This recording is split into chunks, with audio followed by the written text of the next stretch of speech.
I, 24M, have been dating my girlfriend Sarah, 23F, for about a year and a half now. Things were great at first, but lately, she has been getting more and more possessive and jealous.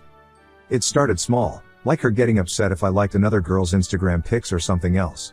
I would just reassure her that she was the only one for me. But then it started getting worse. Anytime I would mention a female coworker or a friend, she would get suspicious and accuse me of cheating or wanting to cheat. I told her several times that she had nothing to worry about, but the accusations kept coming. The final straw was a couple of weeks ago. I'm an accountant, and was working on a big project with a coworker named Lisa. We were working late at night for several days in a row trying to get this thing done.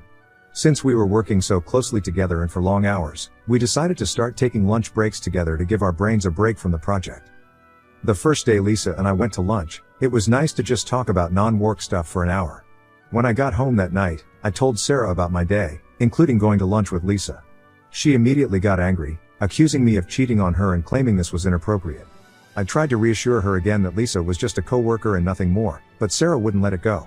She said I was forbidden from having lunch with Lisa again. I told her she was being ridiculous and unfair by trying to control who I could or couldn't eat lunch with. She refused to take her words back, insisting that it was disrespectful for me to get lunch with another woman. The next day I went to lunch with Lisa again. I didn't think I should have to get Sarah's permission on who I share a meal with at work. When I got home, Sarah screamed about how I betrayed and disrespected her. I yelled back that she was acting like a crazy, controlling girlfriend.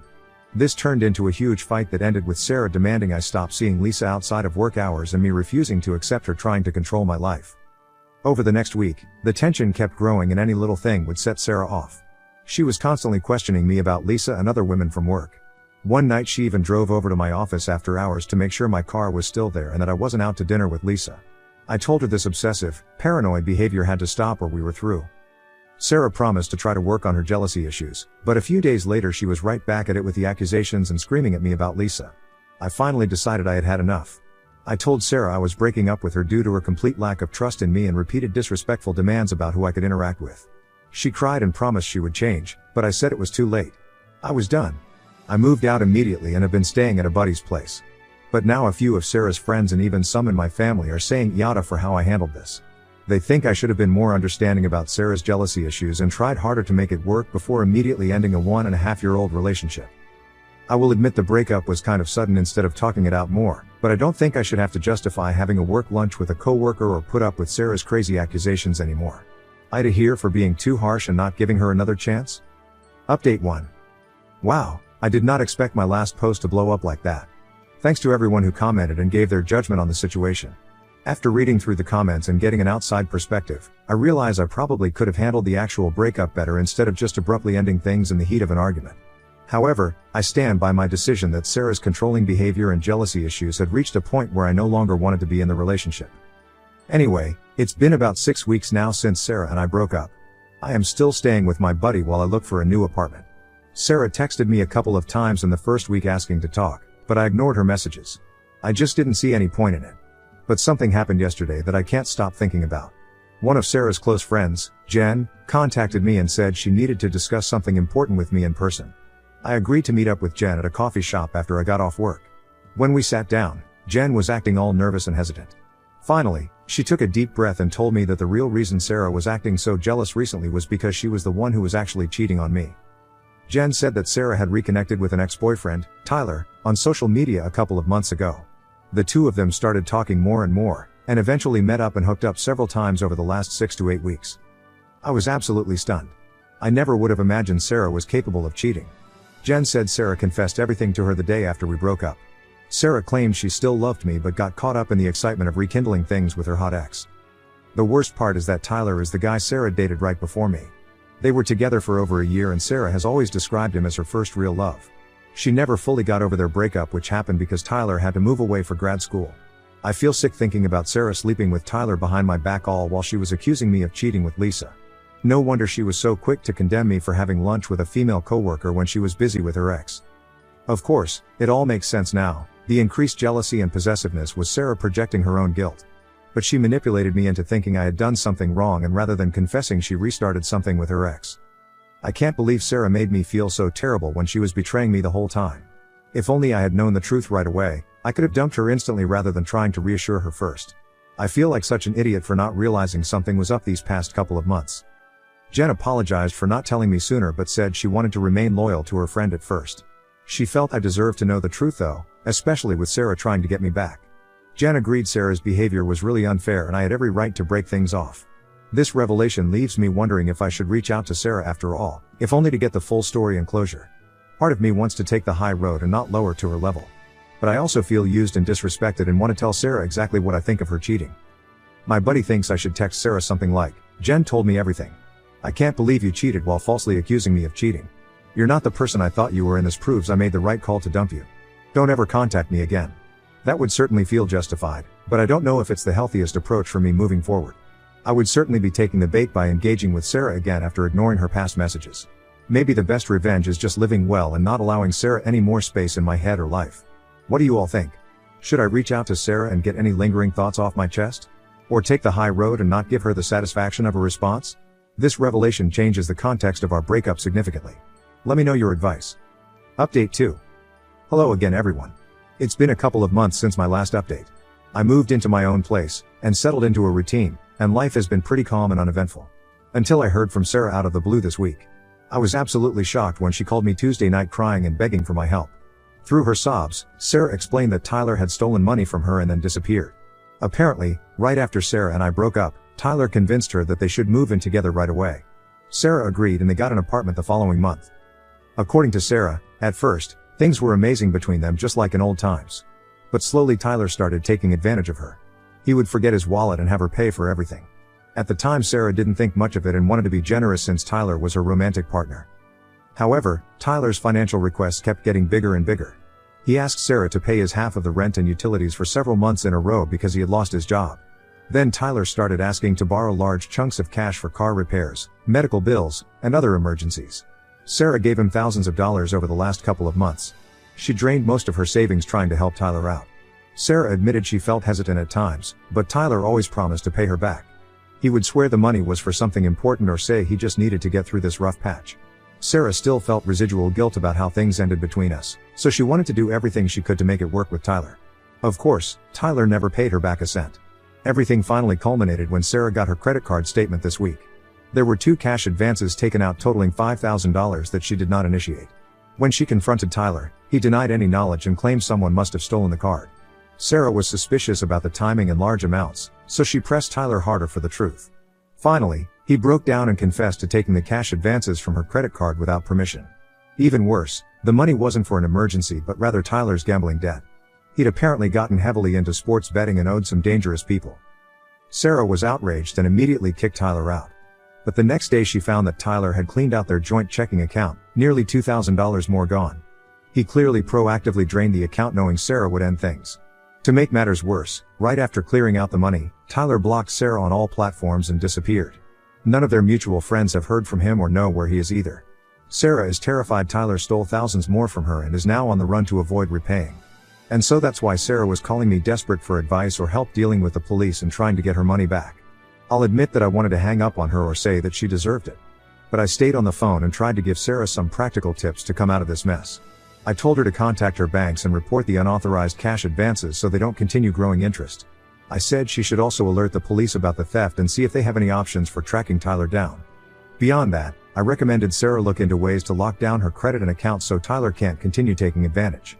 By the end of the call, Sarah was very grateful for my willingness to help after how terribly she treated me. I reiterated that I have no interest in getting back together. But she's clearly in a scary situation, so I couldn't bring myself to completely abandon her either. Sarah apologized again for everything between us and swore she never expected Tyler to pull something like this. I have mixed feelings now about Sarah reaching out to me. I am relieved I could provide some practical guidance for dealing with the aftermath of Tyler's betrayal. It confirms I am making healthier choices. But part of me worries I'm enabling Sarah's poor decisions by offering support. My buddy thinks I should continue limiting contact and let Sarah figure this out on her own. He says I've already spent too much time and energy on her drama.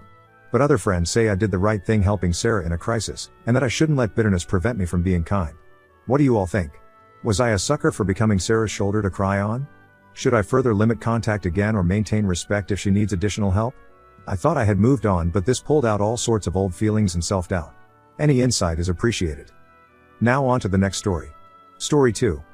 leaving 3-year-old daughter behind because I failed in life and just got the news that I'm dying. As the title says, last week I got the news that I am dying from lung cancer from my doctor. Turns out smoking since I was 15 and then upping it to 3 packs each day a few years ago was a bad idea. Stupid, I know. I thought it wouldn't come so soon though. It's stage 4 and as of now I have months to live. Please don't feel bad for me. I've done nothing good in life, except have my daughter, to really be sad about losing me. I have no family because I grew up in the foster system and aged out at 18. My daughter's father is in prison for serious crimes that even if he got out he wouldn't be allowed to be in her life. My daughter is only 3. We don't live in a good area, and when I go to work I have to leave her with an elderly neighbor that always gets her name wrong every day. I don't want her to grow up like I did, in that foster care system. I feel like it's the reason why I messed up and did nothing good with my life. Yeah, I know it's not the only reason and my own stupidity caused most of my issues, but if I just had some family or a support system to keep me in check it could have been better. I just want to give her some chance to have a better shot than I did. The thing is I do have an idea for who could take care of her. One of my closest friends is a coworker at my job, and she's amazing. While I'm at the bottom of the job, like if they need to lay off people I would definitely be the first to go. She's their prized worker and makes serious bank. She has a good husband and a kid. I want to ask her if she would be okay with adopting my little girl once I'm gone. But I know it won't go well. The thing is, my coworker and her family are black, and me and my daughter are white. Like we both have blue eyes and can't tan white. There is no way I can ask my friend to adopt my daughter and force her to deal with those kind of issues in adoption like that will bring to her family. But then that just leaves my little girl to grow up like I did, in a shitty system with only a will of about $1,000 to help her and a necklace my mother had that I'm going to give her. I don't know if I should bite the bullet and ask my close friend if she is willing to take my daughter, or just suck it up and try to work as hard as I can to get as much money into my will for my girl. But either way, I failed as a mother. And that is a regret I am literally taking to my grave. Edit. Okay, I reached out to her and we were able to set up a place to meet. It's some simple cheap bakery you can eat inside. I'm going to ask her if she can adopt my daughter. That way if she says no I can have more time to go to an adoption agency near us. Thank you for the support everyone. Update 1. Alright, I'm back now. A day after my post I was able to meet up with my friend/coworker. And after telling her about my diagnosis, which is something I haven't told anyone at work, I asked her if she was willing to adopt my little girl. She was shocked and tried to comfort me about my upcoming death. But she told me she couldn't give me her answer right then and there. Turns out, she does want a daughter, but something happened in her second pregnancy and caused her issues I don't feel right sharing. So she does want to consider adopting, but she first needed to talk to her husband and talk about planning if he agrees. I understood since it was a big change in their family. I said okay and after we ate she gave me a hug and told me she will miss me. This is embarrassing, but I actually started crying. I also started making the emails. U/Bundy's playbook gave me this idea and I thought it was amazing. So I created an email for my daughter and started pre-recording videos for stuff. It's nowhere near ready, but I already have some ideas and recorded some videos for her birthdays and some big life events like first crushes and prom and first job. Sad to say but I realized planning it that most of the videos will be don't do what I did. My friend reached out to me a few days ago and said that after having a long talk with her husband they both are considering it. Apparently they do this thing where after talking about a huge change in their lives they'll come to something to agree on and then wait for a while and if they're still on the same page then it sounds like a good idea. She did tell me that it wasn't a yes though, there are some issues they want to fix first. She said that while they both really like the idea, they barely know anything about my little girl. Her husband and 6-year-old son haven't even seen her, and while she has seen and heard about her, it's from me. So she told me about a plan they came up with. For the rest of this month I'm going to have to get up 2 hours earlier than normal to drop off my daughter at their house so her husband can watch over her as he works at home. Then I'll go to work with my coworker. This way her husband and son can get to know her. She also said she wants us to celebrate Christmas with them, so that's something to look forward to in the future. I've already done it yesterday and when I went to go pick up my little girl she was the happiest I've ever seen her in a long time. My friend's husband said that they went off on the wrong foot in the start. He said she was really scared sometimes and didn't want to play with their son yet, but since it was their first day he thinks she'll get better. We did it again today and he said she mostly watched their son play but it was already better than yesterday. So that's what's happening right now. I'm scared this will be for nothing, but at the very least now my daughter is getting better at their house for now. So even if they say no in the end she already has some better memories than when she was with me. Comments where Op has replied. _Ava, sending you so much love sweetheart. I hope you're able to enjoy your little girl and find peace knowing she'll be with a loving family, and even if it ends up not working out, you did and are doing your best to provide her with the best possible future. Just a recommendation with the email, get a backup, or backups, for the videos. Be it a CD, USB, online backup or others.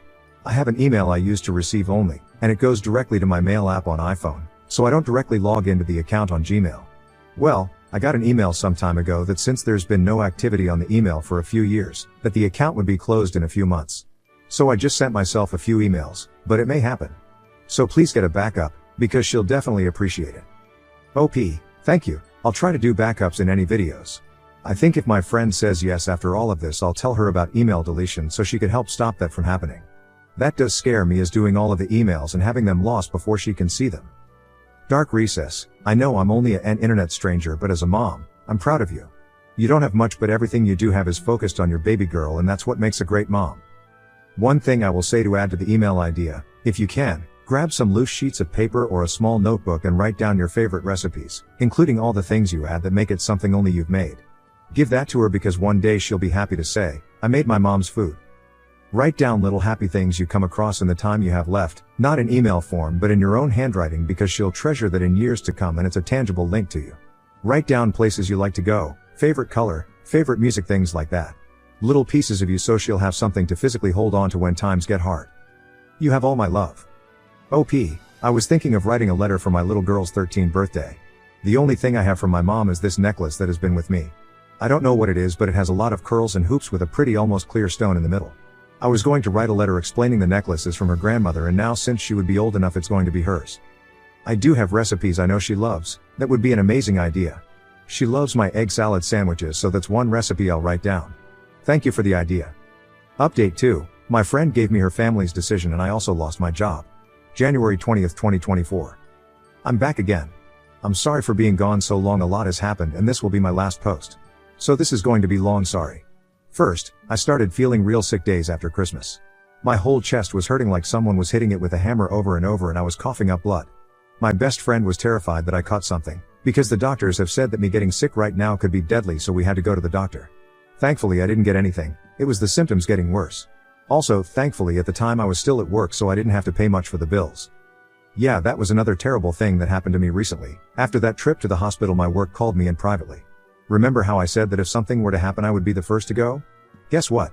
The bosses were telling me how they couldn't keep me there as I'm dying because it wouldn't feel right, and how it's apparent to them my illness was slowing me down and forcing my coworkers to work harder to make up for me wouldn't be fair and all that. I know I was just causing more problems to my coworkers since I got diagnosed, but I didn't think they would complain about me to my bosses. I'm so stupid for that. Of course I was being a pain. I was hoping to still be with them to the end of the month so I could pay my apartment rent. And I had barely enough money for bills, rent, groceries, public transport, and hospital bills. This is where my best friend / former coworker comes in. After testing out caring for my little girl for a few weeks and spending a big holiday with them, she and her husband agreed to adopt her. She was telling me about some of her plans, and I told her it would probably be for the best that my daughter moves in with them. She asked me why, and I told her our work fired me and I wouldn't be able to care for both of us with so little money. She told me we both could move in with them. They have plenty of guest rooms I could pick. I swear I tried to say no. Her family was already doing so much for us, I felt like this was too much. She told me I could be a huge help for them living there during my last months. Her husband could use the help looking after her as he works. I can help them decorate and fix up her new room, show them the foods my daughter likes to eat. So I promise I'm not going to be a bother to them, and we are hard at work getting the needed papers together for the adoption after I'm gone. Besides, me living there could help my little girl become more comfortable in her new home. And guess how rich her family are?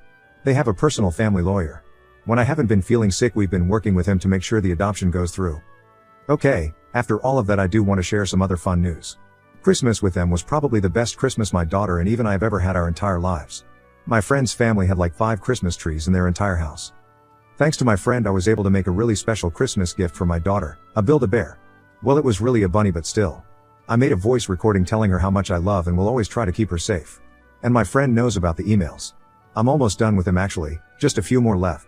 I gave her the password to both the email and this Reddit account, so once I pass she could delete this one. Sorry, but I've been getting so much messages, I don't want people to message me when I'm gone. And about the messages, I've gotten a lot since I updated. Apparently my story was shared on TikTok. That's cool. It's weird, I've gotten so many people reaching out to me and messaging me wanting to talk. I've never had that happen in my life. It's funny how it happens once I'm dying. Hun saying how if my friend said no they would love to adopt my little girl. Thank you, but thankfully my friend did say yes. But if you still want to adopt, please reach out to a foster care system in your state. There are still children struggling in the system going through what I did. Give those kids the life I could never have. I've also had some saying how they would love to pay me money to help.